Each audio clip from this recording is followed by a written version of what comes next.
आपने ऐसे ही जम्मू के जम्मू बंद करेंगे।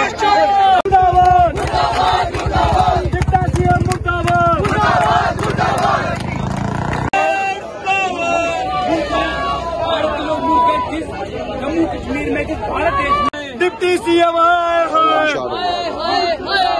एजुकेशन मिनिस्टर साथियों, आप सबके ध्यान में ये विषय है, एक ही विषय है कि जम्मू कश्मीर में 12 साल के बाद 10+2 लेक्चरर की वैकेंसीज आती हैं।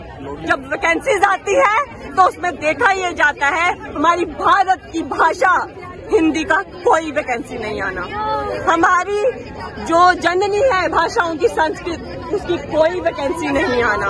वही अगर हम देखें जम्मू कश्मीर की आन बान शान डोगरी, उसकी केवल 3 वैकेंसी है। पंजाबी जो जम्मू के निचले हिस्से में बोली जाती है उसकी 1 वैकेंसी। तो आप करना क्या चाहते हैं? और इस लिस्ट का दूसरा पक्ष भी है, बहुत लोग बोलेंगे कि इसमें वैकेंसी नहीं आई तो इतना रोड क्यों ब्लॉक कर दिया, इतना क्यों शोर मचा दिया। दूसरा पक्ष ये है उर्दू की 46 वैकेंसीज आती है, अरेबिक इंट्रोड्यूस की जाती है, पर्शियन इंट्रोड्यूस की जाती है। बताइए आप पढ़ते हो पर्शियन, आप पढ़ते हो अरेबिक? तो नाम भी नहीं सुने हमने कभी। परंतु हमारे जो युवा है उसका दिमाग बहुत तेज चलता है कि आप जो है वो दौर वापस लाना चाहते हैं जब यहाँ नौकरी लेने के लिए उर्दू कंपल्सरी होती थी।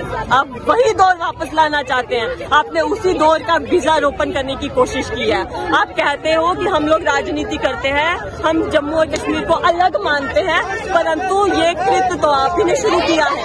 आपने जम्मू को दरकिनार कर दिया है। और मैं ये उमर अब्दुल्ला सरकार को बताना चाहती हूँ, चेतावनी देना चाहती हूँ कि जम्मू कश्मीर का युवा धारा 370 हटने के बाद वाला नया युवा है। और अगर आप अभी भी सुधरे नहीं ना तो ये तो आज एक झांकी है, उसके बाद पूरी पिक्चर अभी बाकी है। और जो गाड़ियां लेकर के पूरे जम्मू को परेशान करके रखा है 4 दिन से, यहाँ घूम रहे हैं वहाँ घूम रहे हैं, परंतु युवाओं की समस्या नहीं सुनी जा रही इनसे। ये उसके लिए एक चेतावनी है।